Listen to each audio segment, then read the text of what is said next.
কর্তৃপক্ষ আছেন তাদের কাছে আমাদের নির্দিষ্ট কিছু দাবি দেওয়া ডিওএফআই এসএফআই পক্ষ থেকে রাখলাম এবং আমরা শুনলাম আজকে এডিআরএম সাহেব আসবেন এবং উনি বললেন যে আমাদের যে দাবি দেওয়া আছেন উনি সংশ্লিষ্ট কর্তৃপক্ষের হাতে তুলে দিবেন।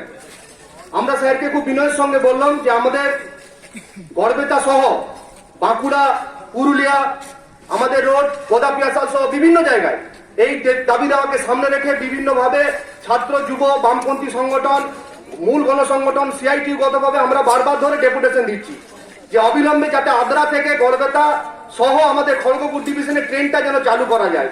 কিন্তু এক্ষেত্রে আমরা লক্ষ্য করছি যে মেদিনীপুর পর্যন্ত ট্রেন চালু হয়ে গেল, বনগা থেকে ট্রেন চালু হয়ে গেল, গোটা পশ্চিমবঙ্গের বেশিরভাগ ক্ষেত্রে ট্রেন চালু হয়ে গেল, কিন্তু আমাদের এখানে রেলমন্ত্রীর দলের লোক, এমএলএ, এমপি, আমাদের এখানে একজন রেলওয়ে স্ট্যান্ডিং কমিটির চেয়ার আছেন রাজ্য সরকারের, কিন্তু কোনোভাবে এই এলাকার মানুষের স্বার্থে তাদের কোন রকম ভূমিকা আমরা লক্ষ্য করছি না।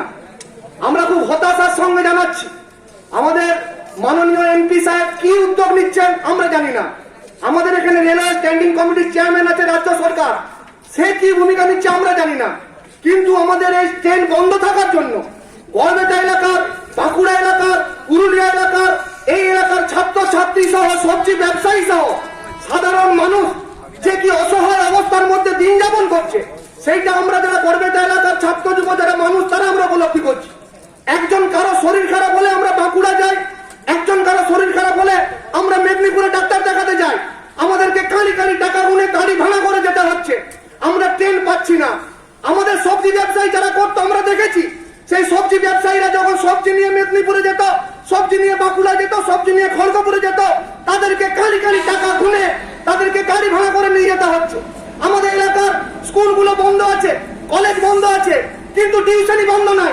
আমাদের অগণিত ছাত্রছাত্রী আমরা সকালবেলা হলে দেখতাম তারা মেদিনীপুরে টিউশনি পড়তে যাচ্ছে, শালবনে টিউশনি পড়তে যাচ্ছে, বাঁকুড়া টিউশনি পড়তে যাচ্ছে, কিন্তু তারা ট্রেন না থাকার জন্য তারা অসহায় অবস্থার মধ্যে দিন যাপন করছে। সব থেকে সমস্যার মধ্যে পড়েছে ট্রেনের হকাররা। ট্রেনের হকাররা তারা ট্রেন থেকে রুটি নির্বাহ করে। সেই আপনারা দেখুন 22শে মার্চ জনতা কারফিউ চালু হয়েছিল, তারপরে 24শে মার্চ থেকে চালু হয়েছে লকডাউন। লকডাউন চলছিল, করোনা মহামারী মানুষের মধ্যে ভীতি ছিল, আমরা মেনে নিয়েছিলাম হ্যাঁ লকডাউন করতে হবে, কিন্তু কোথায় লকডাউন উঠে যাচ্ছে, খালি এই লকডাউনে আদ্রা আর এই খড়গপুর ডিভিশনে থাকবে। আমরা কি ছাগলের 3 নম্বর ছানা? আমরা এমপি নির্বাচন করিনি, আমরা তৃণমূলের এমএলএ নির্বাচন করিনি, তারা কি করছে আজকে মানুষের কাছে জবাব দিতে হবে। আমরা বলে গেলাম বিনয়ের সঙ্গে রেলের সংশ্লিষ্ট কর্তৃপক্ষকে, এডিআরএম সাহেব আসছেন, আপনারা আমাদের দাবি দেওয়াগুলো বলুন, সাধারণ মানুষের দাবি দেওয়াগুলো বলুন। এই আন্দোলন নিরামিষ থাকবে না, এই আন্দোলন আপনারা যদি গুরুত্বপূর্ণ ভূমিকা গ্রহণ না করে এই আন্দোলন পরে আরো ভয়াবহ রূপ ধারণ করবে। ট্রেন চালু করতে হবে, সাধারণ মানুষ, গরিব মানুষ, ছাত্র, যুব, সবজি ব্যবসায়ী, সাধারণ খেটে খাওয়া মানুষ, স্টেশন সংলগ্ন ব্যবসায়ীদের স্বার্থে এসএফআই টিওএফআই আন্দোলন চলবে। আমরা আশা করব ভবিষ্যতের এই আন্দোলনে আমরা সাধারণ মানুষের সাহায্য পাবো। এই কথা বলে সকলকে অভিনন্দন জানিয়ে আমি আমার কথা শেষ করছি।